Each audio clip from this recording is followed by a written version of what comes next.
a new position. Can you hear me? Hello. Good morning. I promised myself since the disappearance of Jamal Khashoggi that I will mention him every day, and I mentioned him today also. Sayın Bakanım, değerli konuklar, I will speak in English today relating to Argela.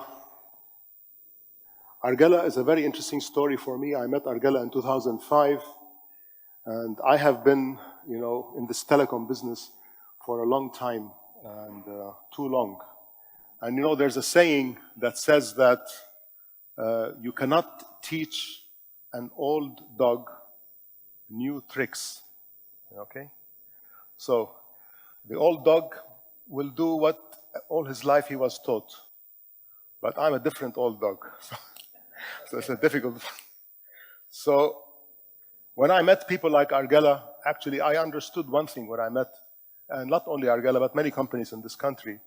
I found something very interesting in this country, which is not only that there's this wanting to build something and innovate and create something, which is very rare, frankly. There are not that many places in the world where you have that dedication and good quality of education standard. But this wanting to be creative, wanting to do something, was something I found very interesting. Argela those days had a shareholder who were basically a company called Sanko, who had no technology activities.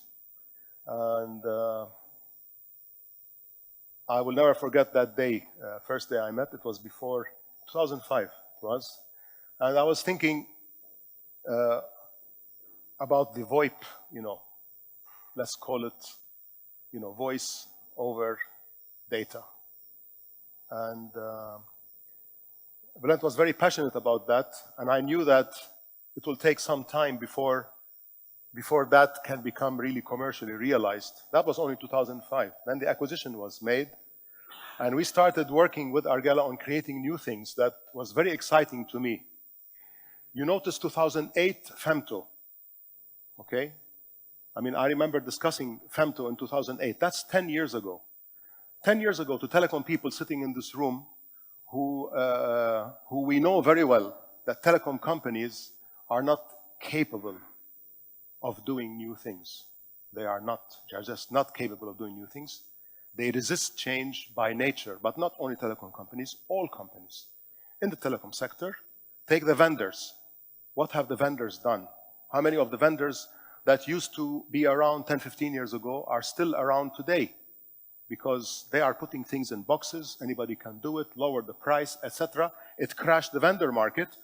Operators, of course, every time you add 1G means more license money, more network, and therefore a tougher business case. The Femto was an interesting story because, why? Because Vodafone in the UK thinking difficult indoor coverage. And that's also why it attracted my attention, that a mobile operator understood that difficult indoor coverage, but if I can come through the broadband connection, let's say BT in those days, and I can put a box which is not a Wi-Fi access box, and remember in those days, not many phones were Wi-Fi, actually. You got a 3G phone, now you can use your 3G phone for your data, and they can be a broadband provider. I wasn't relating this to the Turkish market, I was just seeing Vodafone saw that, and they tried to push for the femtocell too early, and that didn't work out. Now, why I am saying that? I'm saying that because in 2010, 11, in that period, I presented to my board a digital plan, which would have required funding of around $600 million. $300 million of those were coming from a partner.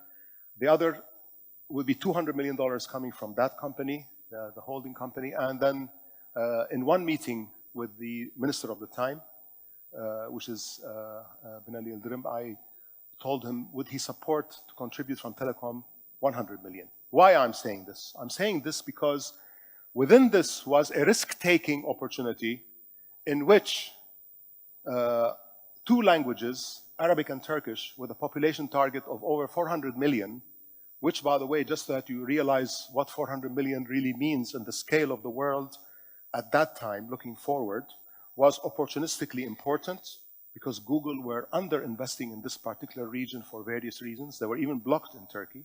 They were blocked because of YouTube issues. And the Arab market was trailing behind. So it was a unique opportunity. For those who think that India is a big country, by the way, just so that you know what India is, India was broken into 20 licenses. And also India is multiple languages. But so just if you're talking as a telecom company, one of the partners of this company was Saudi Telecom Company. Saudi Telecom decided to invest in Malaysia, the company which gave you the opportunity to test your femto. They took 25% share in Malaysian company. They decided to invest in Indonesia, which didn't work in the end, because that was a very tough market, so that was a failed investment. They invested in India also, which today is another failed company. It didn't survive. Even for the 3G license, I remember visiting India. I was trying to help Argela sell a product in India. I only went to India 2 times in my life, and one of them was that one. And the second one was for a trip by Turkish officials. And in those meetings, we were also discussing what we can do in that market. I met that operation that Saudi Telecom had a share in with Maxis. And that company were bidding for 3G. And 5 megahertz, 20 circles, 5 megahertz pair. And of course, very high price for 5 megahertz. Okay? And we were in that meeting, and I'll never forget it, with the decision makers of that company. And I was mostly for Argela, I was there. Then I said to him, since you're talking about 3G, they had a strategy session with me to think about what they could be doing. And I told them, don't bid. So what do you mean? I said, don't bid. What is 5 megahertz to overpay in 3G? Stay with 2.5G, as you are. Use something a little bit smarter. I'm not mean femtocell, but stay as you are. Miss one cycle, underinvest, and stay light, because India will have to consolidate by definition. I sounded like a freak to them. So what I understood, and of course now that company is bankrupt, it's shut down. Okay? So it looked so easy for people to buy a license, build a network, and say, we are heroes as telecom operators, and now all of them are pulling out of countries. They pulled out of Nigeria, for example, again, because of issues around currency, but over-invested, couldn't carry. Why this is important? This is important because I believe conceptually, that a radio access, which is a very high cost to provide, by definition means you need to monetize what the customer needs, and that means bandwidth and latency. If bandwidth, for example, is given equally to anybody with a low ARPU or a high ARPU, you are in difficulty by definition, and you are wasting your resource that you paid a lot for, and everybody else have the same resource. And I felt here that I'm very proud today, by the way, to be seeing what this company have done. Now, I was lucky, quote unquote, to exit this sector because the board in 2010-11 were afraid to accept my proposal, but they were also afraid to reject it. And that was a very nice feeling for me, so that I can get out of what I call this conventional telco sector, which frankly is not me. I don't fit in it anymore. I did enough of it. So I went into much more risk because I am bored with the telecom business. I went into venture capital, which is very high risk. Now note what that means. That means that by definition, 90% of what you will try will fail. Now you find me one telecom company that is willing to take a risk of 10% failure. You find me one person in a telecom, 10% failure. No, we want to take 0 failure. I came back to the board and I was amazed. I was invited back to the company in 2016. In the first board meeting, one of the board members who was with me from the 10 years in the board, more than that, he was 10 years in the board exactly, in fact, asked me the same question I was being asked all the time when I was there. These subsidiaries, what are we going to do with them? They are a problem. These subsidiaries are a problem like all telecom companies, the same. I had the same problem with STC all the time. They were thinking the wrong way. So now let's find out what the future can be. Okay? Now, the future will be very tough. There are no vendors like before. So here comes an opportunity. If you want to monetize what it is that the customer requires, it requires you to first do it at a low cost and sell what the customer has to pay for. If he takes high bandwidth, consistent, that's why slicing. I was out of date. I mean, because frankly, I was out of date for 11 to 16. I wasn't following the telecom sector, okay? So when I came back, I decided to study again. I decided to update myself. I wasn't up to date. And then Frat was telling me about Argela. He said, you know, they are doing slicing. I said, what is that? I didn't know. What do you mean? And he said, radio slicing. Radio slicing? They're doing, I couldn't believe it. What do you mean radio slicing? Because he was telling me he's working on SDN 2012. I said, now you went into radio slicing? Because that's all the time what I felt. I didn't know the term, but that's the only way you can build a legitimate future so that the person who uses a part of your network pays for it. And this way, you can do it at a lower cost by allocating the revenue to a resource and building up a value, and you can be more competitive, because that is what is important. The other thing, last thing I would like to say here, which I think also is very important, is this ULAC. Because the sad thing here in Turkey, unfortunately, is that you have the opportunity, it's a large country, population-wise, with a local content obligation, but ULAC, unfortunately, or let me say the other way around, the licenses given for LTE should have been delayed by a year or two. What would have happened if 2015 was not an important year to give a license? Delay it by 1 year, give ULAC some time, because now the poor guys are struggling to make even 750 base stations. 250 times 3, I think, adds up to that, but every time they tell me it's not 750, they tell me it's only 600, I don't know. So, I'm saying this because this is a unique opportunity now, under this difficult environment, to see Argela also working in the first world with first-tier operators is something everybody should be proud of. To make this a success, therefore, it is better for Argela to have new partners and make it a stronger company. And I think that is what we are now proposing to do, and also to have a strong cooperation with ULAC. In any case, ULAC, our Argela CEO is coming from there. We need to build up, this is very, very key opportunity, I believe, for the local content part of serving this market and international markets. I attended the Amsterdam meeting of the Linux Open Foundation, where I also met a lot of interesting people who are doing new things, a little bit like new companies like this.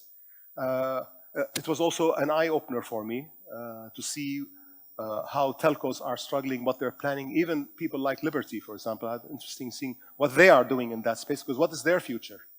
What is their future? They don't have a future. They just don't. That is the truth, okay? I will end with one simple example which inspired me a lot, actually, which came from the leader of this country. I'll tell it to you now because it's a business issue. And he was being asked by a company in this country who provide satellite TV services. Very different from the services that you are looking at. I think our friends here who are coming from the US also have seen in a cable market and what was known as the baby bells. And now the first 5G implementation hit what? What did they hit? They hit the home. Fixed 5G, wireless, 300 megabit per second, provided wirelessly, right? So 300 megabit, and that's the 300 megabit per second. What homes need 300 megabit? Do homes in the US need 300 megabit per second? Why? You want to see Donald Trump in a better high quality? Do you really want to see that face? So that's why I'm asking this question to you, because, but why are they doing it wirelessly? If you go to Europe, they say fiber to the home is the future. Yeah? No, I don't know what the future is, but I know that you have to find your own future depending on your own market, right? So the future may not be what people think, right? Depends on your own situation. Why this is very relevant? So the leader of this country said to the CEO of that company, tell them, I am in satellite TV business and I'm difficult business for me. Difficult business for me. Netflix, what is Netflix, right? What is Netflix? They were complaining in the US about Netflix having a free ride. Netflix creates content that people want to buy. They're not just streaming, right? So I don't think the leader of this country knows even what Netflix is, right? It's like, why would he know? What is that? To him, it's nothing, right? So this company bought the football rights at a very high price, very expensive. They cannot make their business case work. How is your business? He's asking him. They are one of the investors in this country. He said that it's very difficult business. He's surprised. Why your business is difficult? You are already in the richest homes. You know, you are like 2.5 million. What is your problem? And he said, well, other than the football rights being very expensive, which to him says, sell more of it, right? Or how many of your customers are using it? Less than half. Sell it to the rest, for example, okay? Okay, look, but this shows you, by the way, what a genius is, right? Look what he said. Amazing. To me, this is incredible. And this is very relevant, and you will discover what I mean later at the end of the day. He told him, I have high costs on buying content. What do you buy? He said, we have to buy all these foreign films and, you know, all that series, and they are expensive because we have to pay them in dollar. He told them, why do you buy these things? Okay? He told them, but people here like to watch local series. Why don't you invest in content? Can you imagine that the #1 satellite TV company in this country didn't invest in content ever? How can that be, right? Just buying rights and selling them and overpaying for them and hoping that the customer will pay, you see? Again, lazy and taking no risk, okay? So let me tell you in a nutshell that the genius of this leader, who is not a business person, could understand that there's a customer who likes to watch local. If you develop strong local content, which by the way is what Netflix did in every country, not just, but in the US, what made them strong wasn't a streaming. It was that they created and invested in content, which everybody else is now doing. And I'm not saying that we should do that at all. I'm just giving an example how if you are stuck in what you are, you have to do something new. Seeing people like our good friends in Argela is very inspiring to me when he showed that 10 years ago and to see now where they are. And I'm very proud to be with you. Thank you.